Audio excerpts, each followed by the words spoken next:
Hi, and welcome to week 3 of English 113, Introductory Composition. Hope you all are doing well, and I'm excited for us to move along in our writing assignments. This week we're going to look at writing a comparison-contrast essay.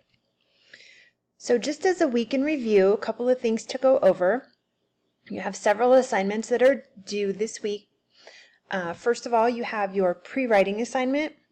You have your weekly grammar activity, and then you're going to have a rough draft, which you will submit to me, and then you will also submit your rough draft to the Smart Thinking online tutoring service. So there's 100 points worth of assignments due this week.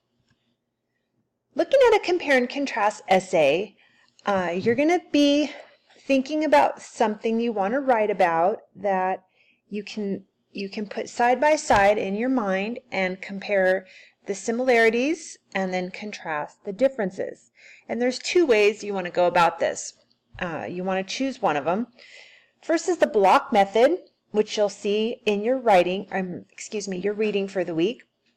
A block method is where you pick your first thing that you're comparing and contrasting, and you completely go through that one thing first as a whole block item, and then you go on to talking about the next item.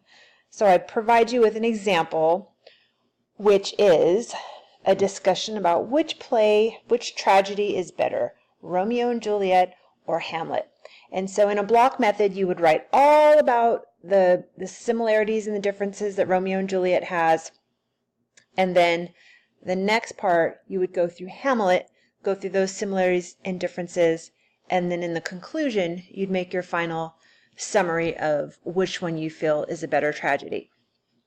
The point-by-point method is the other one, and that's where you just go line item by line item, back and forth, discussing each of your two things that you're comparing and contrasting.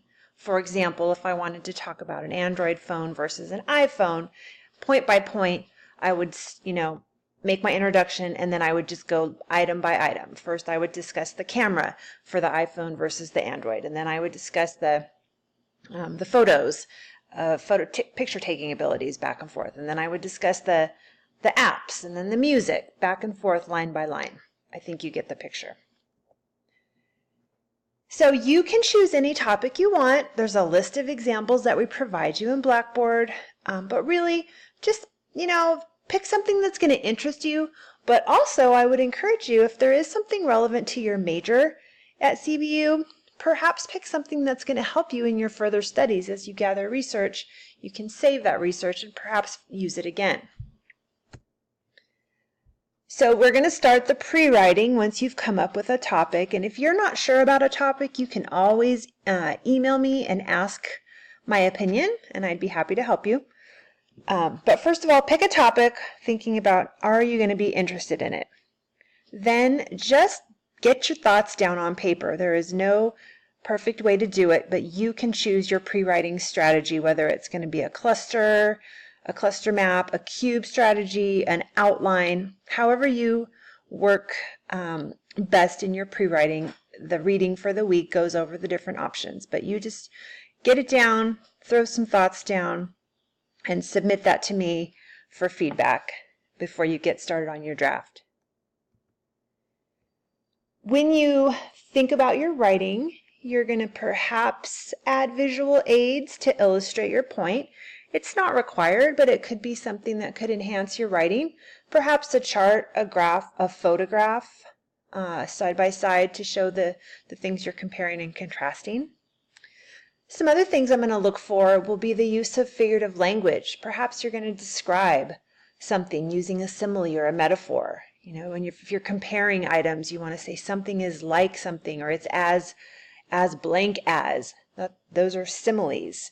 When using similes and metaphors, this is descriptive language, and you want to use it as an enhancement and an exaggeration. It's not something that can literally be something, but you want to say, this brand of whatever is as strong as an ox. So it couldn't literally be that. A metaphor is also a use of figurative writing. It doesn't use like or as. You just state something as if it is something else. Like, this phone is trash. okay? It's not like trash, it is trash. And it can't literally be, so that's a metaphor. The other thing we're going to ask is that you consider your audience when writing.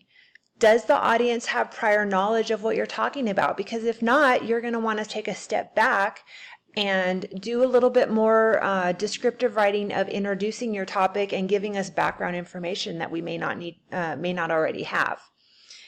Perhaps add some humor if appropriate, and think about rhetorical questions. Rhetorical questions is a really good writing strategy. It's also a good speaking strategy where you're asking questions, but you're not literally expecting the reader to answer them. But it does provoke thought and engages the reader in your topic. So this week we're going to work on the thesis statement, the dreaded thesis statement. This is something that gives so many writers trouble. Okay, please ask me questions. You will not bother me. Ask me as many questions as you need to. Send me sample thesis statements and I can help you work on them. But a thesis statement is basically one sentence. Sometimes it's more than one, but not really, never more than two. But generally it's one sentence that tells the reader what your topic's going to be about, what your paper's about, what your point is, and how you plan to support it. Thesis statements are used in expository or persuasive writing. They are not used in storytelling or narrative writing, which is why we didn't discuss it last week in your first writing assignment. You were just telling a personal story. But when you are writing about an object or something else or an opinion, you are going to use a thesis statement, and that's called expository writing. So there's a couple things you want to include in your thesis in this one sentence, and that is your main point, which is your opinion. It's not fact, it's your opinion, and then why you feel that way. So here's an example. College tuition is far too expensive and it should be reduced as it impacts attendance, student debt, and separation and equity access. So that's my thesis statement. My opinion is that college tuition is too expensive. And what about it? I said it needs to be reduced. And then my reasons, my supporting reasons, is that it impacts attendance, student debt rate, and separation, in equity access. And those three things, these three reasons, will end up breaking out and being the body paragraphs of my essay. Okay, so looking at the assignment, the rough draft, you're going to do a 2 to 3 page paper comparing and contrasting two things you choose. This is the outline to make sure you cover everything in the draft. Okay, this is basically where the rubric's going to come from. This is what I'm grading. So you'll have a title. You're going to have an introductory paragraph. If you want to do your pre-writing strategies as an outline and use this as your guide, that will very much help you in putting together your paper into a draft. It's what I would do, but some people are more visual and they like to write clusters and that kind of thing in mapping. But paragraph 1 will end up becoming your introduction, and that's where you have your interesting beginning, introducing us to what you're talking about, and ending off that paragraph with your thesis statement.